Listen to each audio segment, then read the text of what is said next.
याच्यावर एकावर बोलतो. तुमच्याकडे कुठला भाग आहे? मी आपली निवडणुकीला आहे. एक मिनिट हा हा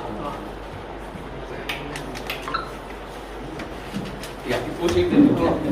छत्रपती शिवाजी महाराज की जय. जय भवानी, जय शिवाजी, जय भवानी, जय शिवाजी. हिंदू हृदय सम्राट सरसेनापती बाळासाहेब ठाकरे यांचा शेतकऱ्यांना न्याय, शेतकऱ्यांना सरसकट कर्जमाफी, पूर्ण कर्ज परतफेड करणाऱ्या शेतकऱ्यांना 2 लाखाची मदत,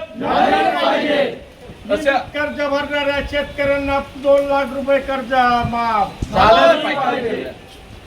दुबार पेरणीचे संकट आलेल्या शेतकऱ्यांना सानुग्रह अनुदान, पंचनामे, दुबार पेरणी झालेल्या शेतकऱ्यांच्या शेतीचे पंचनामे, शेतकऱ्यांना न्याय, शेतकऱ्यांना न्याय.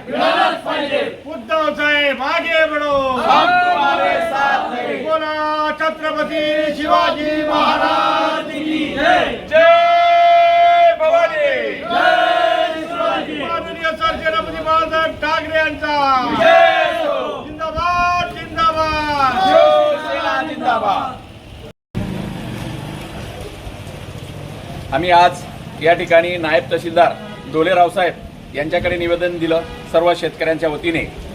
कारण या शिंदखेडा तालुक्यामध्ये गेल्या महिन्यापासून किंवा काही गावांमध्ये तर जून तर जुलै संपण्यात आला तरी सुद्धा पाऊस झालेला नाही. पहिला थोडा पाऊस झाला होता, त्याच्यामध्ये मका, कपास, बाजरी, मूग याचा पेवरा शेतकऱ्यांनी केला होता. परंतु तो पाऊस 1 महिना पाऊस न झाल्यामुळे तो उगवलाच नाही. त्याच्यानंतर परत 8-10 दिवसापूर्वी थोडाफार पाऊस आला, त्या शेतकऱ्यांनी दुसरा पेराव केला, तो सुद्धा उगवला नाही. आणि त्याच्यामुळे या शेतकऱ्यांना तिसऱ्यांदा पेरणी करण्याची वेळ येते. म्हणजे म्हणून आम्ही या तहसीलदारांना हे सांगायचं आहे की नायब तहसीलदारांना डोलेराव साहेबांना की या शेतकऱ्यांच्या शेतावर जाऊन, बांधावर जाऊन, इथं बसून काय होणार नाही, बांधावर जाऊन तुम्ही पंचनामा करा. त्याच्यानंतर तो पंचनामा करून शासनाकडे सुपूर्द करा की काय नुकसान शेतकऱ्यांचं झालेलं आहे. शेतकरी अगोदरच संकटात सापडलेला आहे. या संकटामध्ये सोनेवाडी, अक्कलसर, नेवाळे, वरसूज, वरपाड, आमर्थ, आजची आणि विरदेचा काही भाग, या भागामध्ये पाऊस झालेला नाहीये. त्यामुळे त्या ठिकाणी दुबार नाही तिबार पेरणीचं संकट आलेलं आहे. आणि अशा ठिकाणी सर्कल तहसीलदार यांना पाठवून पंचनामा करून असा प्रसंग पूर्ण तालुक्यात असू शकतो. जिथं जिथं या संकट शेतकऱ्यांवर आलेलं आहे तिथं जाऊन सर्कल आणि तलाठी मार्फत तहसीलदारांनी पंचनामे करावेत. आणि त्याचप्रमाणे शेतकऱ्यांना जी कर्जमाफी झालेली, फसवी कर्जमाफी, ती सरसकट कर्जमाफी करावी.